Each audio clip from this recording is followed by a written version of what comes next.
Health Tonight, we're talking about something that I can't believe we're even talking about, really. I mean, the summer is flying by. We're starting to talk about the start of school. When we talk about the start of school, we talk immunizations. And here to break down what your kid needs and doesn't need is Dr. Mitchell Goldman from UCSD. Always good to see you, Dr. G. Good to see you too, Jen. All right, so a lot of people, this is on their minds. Parents are going to start thinking, what vaccines do I need for my kid? What do I not? So tell me about the new law that was recently passed. Well, the new law just signed by Governor Brown says your children have got to have whooping cough or diphtheria vaccines, and those for children in grades 7 all the way up to high school before they can go to school. And there's a good reason. The reason is in San Diego County alone, there were 47 cases this year alone of whooping cough.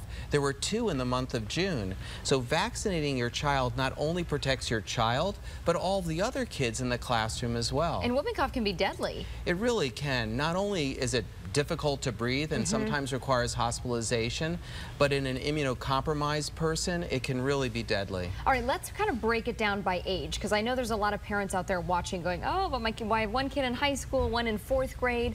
So we've got a couple screens to show you here. So let's talk about, this is babies to 6 years old. Right, and that's basically hepatitis, rotavirus, diphtheria, which is a DTP for whooping cough, the flu virus, the pneumococcal, polio, influenza, measles, varicella, hepatitis A, and meningitis. And are these pretty standard? They're all really standard, and they're all very important. And some of these don't last your entire lifetime. And that's why when you get into high school, the next ones you need are, again, the DPAP, the tetanus, diphtheria, pertussis. Then what we're recommending, and we did a story on it before, was the human papillomavirus, not just for women, but girls and boys. And then, of course, the meningitis one. And the reason the meningitis one tends to be important is when kids are crowded together, even in college and dorm rooms, you can really get spread the meningitis. And that's why many colleges actually require you to have that as well. So if you've got a freshman that's starting in the fall, also make sure that you do your immunizations. Yeah, I actually just found my immunization little card. It's like they still kind of do it old school. They write it down.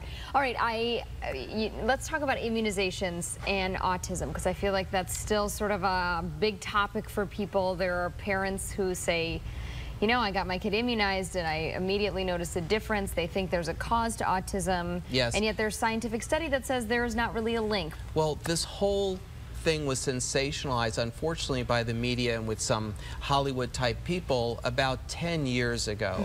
And I don't know why people have this memory from 10 years ago, but there have been studies on hundreds of thousands of children published in the New England Journal of Medicine, the Journal of Pediatrics, the most respected medical journals in the world, proving beyond a shadow of a doubt that vaccinating your child does not lead to any problems such as autism. And so, you know, even though there was one movie star once upon a time that said that and was in People magazine or National Enquirer, not that they're horrible magazines, they're not medical journals. And so please, for not only the safety of your children, but for the rest of the community, it is so important to have our children vaccinated. All right, and Will, quickly, if a parent decides, you know, regardless of what you just said, that they still don't want to vaccinate their children, will they be allowed to go to school come the fall? Well, that's a very difficult problem.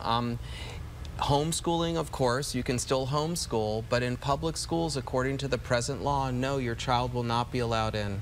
Interesting. All right, Dr. G, always providing us interesting information. Thank you. Lauren, I'll send it back over to you.